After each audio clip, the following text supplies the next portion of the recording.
Shalom, salam podcast M116 Mazmur pasal 1 ayat 1 sampai ke 6 agar hidup kita makin baik dan makin benar di hadapan Tuhan. Kita akan belajar tentang para filsuf yang hidupnya berakhir tragis. Filsuf-filsuf terkenal seringkali dikaitkan dengan pikiran yang mendalam, konsep-konsep filosofis yang rumit, dan pemikiran yang mempengaruhi dunia. Namun di balik kecerdasan dan dedikasi mereka dalam merenungkan makna hidup, beberapa tokoh filsuf justru hidupnya berakhir tragis. Kisah tragis dalam kehidupan para tokoh filsuf ini mengingatkan kita bahwa di balik pikiran cemerlang dan pemikiran mendalam, kehidupan nyata penuh dengan tantangan dan perjalanan yang kompleks. Mereka mungkin telah berakhir dengan nasib yang mengenaskan, namun warisan intelektual yang mereka tinggalkan tetap mempengaruhi pikiran manusia hingga saat ini. Inilah kisah tragis di balik kehidupan 5 tokoh filsuf terkenal. Friedrich Nietzsche, keabadian dalam keheningan. Friedrich Nietzsche, filsuf yang intelek yang kontroversial ini, punya pemikiran tajam terhadap agama, moralitas tradisional, serta konsep-konsep yang dianggap sebagai kebenaran mutlak. Nietzsche terkenal karena kritiknya terhadap nilai-nilai moral Kristen yang mengembangkan konsep kehendak untuk berkuasa dan kematian Tuhan serta mendukung dilanggarnya norma-norma tradisional. Namun, Nietzsche ternyata hidup dalam tragedi dan penderitaan. Setelah beberapa tahun menghadapi masalah kesehatan mental dan keadaan fisik yang semakin memburuk, Nietzsche jatuh ke dalam kegilaan yang parah. Dia mengalami periode penuh ketidakpahaman, kesendirian, dan kehilangan diri. Pemikiran yang tajam dan kontroversial tergantikan oleh kerentanannya yang membuatnya terisolasi dari dunia sekitarnya. Tahun 1889, Nietzsche mengalami kejadian yang mengguncang hidupnya secara dramatis. Ia menyaksikan seekor kuda yang disiksa di jalanan Torino, Italia. Kejadian ini menyebabkan dia kehilangan kesadaran dan kehilangan akal sehat. Setelah insiden itu, Nietzsche menghabiskan sisa hidupnya dalam perawatan medis dan dalam keadaan tak sadarkan diri. Kondisi mentalnya membuat dia tak mampu berkomunikasi dengan dunia luar.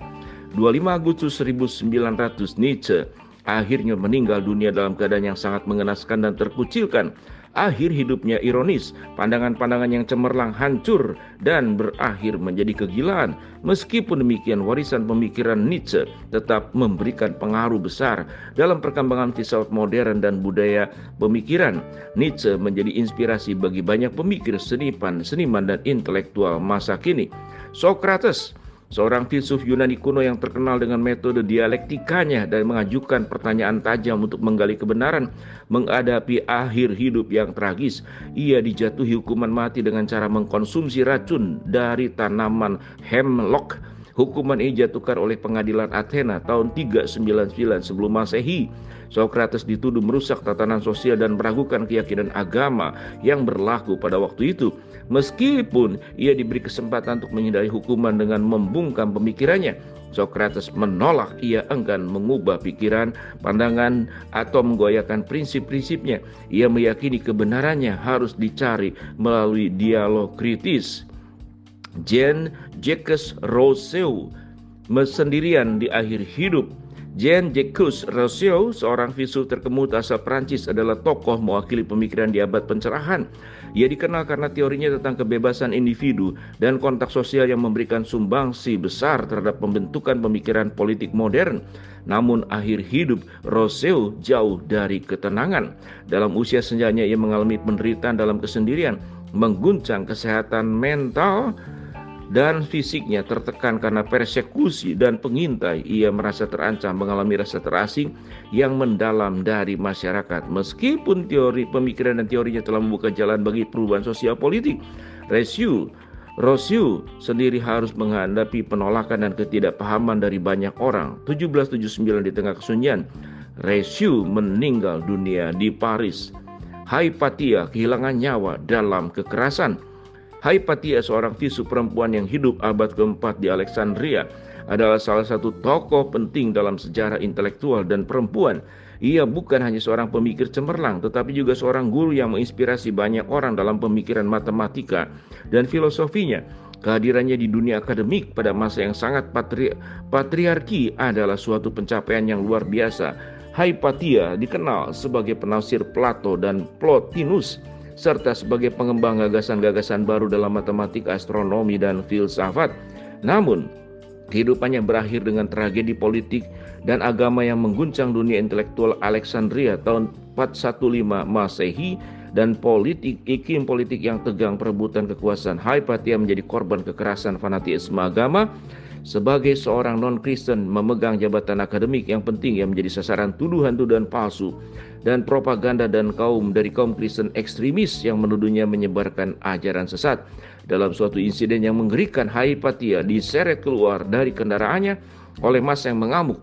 Mereka menganiaya Hypatia dengan brutal. Ia akhirnya tewas dibunuh dan tubuhnya dibakar di jalan-jalan kota. Aristoteles dianggap penyihir. Aristoteles yang merupakan murid Plato dan salah satu filsuf paling berpengaruh dalam sejarah filsafat, lahir sekitar tahun 38 sebelum Masehi. Setelah belajar di Akademi Plato, ia kemudian mendirikan sekolah Lyceum di Athena yang juga berfungsi sebagai pusat pembelajaran filsafat dan ilmu pengetahuan. Dalam ranah politik, perubahan dinamika di Athena mengancam karir akademisnya. Setelah kematian Plato, Aristoteles terpaksa mengasingkan diri ke Salsis akibat hubungannya dengan keluarga kerajaan Makedonia. Kehilangan itu tidak hanya mempengaruhi karir akademisnya, tetapi juga merenggut kesempatannya untuk kembali ke Lyceum, sekolah yang ia dirikan. Ia juga kehilangan istri yang meninggal muda, Pythias, yang menjadi pukulan berat dalam pembentukan karya-karyanya. Selain itu, setelah kematian Alexander the Great tahun 2323 sebelum Masehi, suasana politik di Athena berubah. Aristoteles juga dituduh terlibat dalam praktek-praktek spiritual seperti melakukan upacara pemanggilan roh dan penyembuhan alternatif. Pada zamannya, kepercayaan pada sihir dan aliran spiritual tertentu dapat mengguncang reputasi seseorang yang mengakibatkan pengasingan sosial. Pada akhir hayatnya, beberapa karya tulisnya masih belum selesai dan ada yang hilang, tetapi kontribusinya dalam berbagai bidang filsafat termasuk etika, metafisika, dan ilmu pengetahuan tetap menjadi dasar pemikiran intelektual di seluruh dunia. Sahabat sahabat podcast M116, apa yang kita pelajari di sini? Yaitu setiap orang diberikan kecerdasan oleh Tuhan, dan setiap orang juga ada dosa-dosa atas kecerdasannya. Setiap orang sudah bisa menganggap pikirannya sebagai yang paling benar.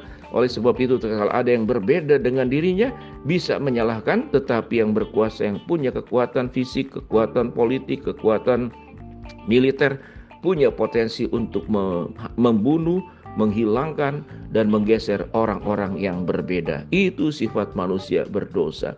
Pada akhirnya segala pemikiran, kecerdasan harus tunduk kepada firman Allah. Dan tak kalah kita menguasai, mengetahui tentang kebenaran, maka kita pun harus hidup dalam kebenaran. Bukan untuk saling menuduh, tapi saling menghargai, saling menghormati, tanpa kehilangan iman yang kita percaya. Shalom, salam podcast M116.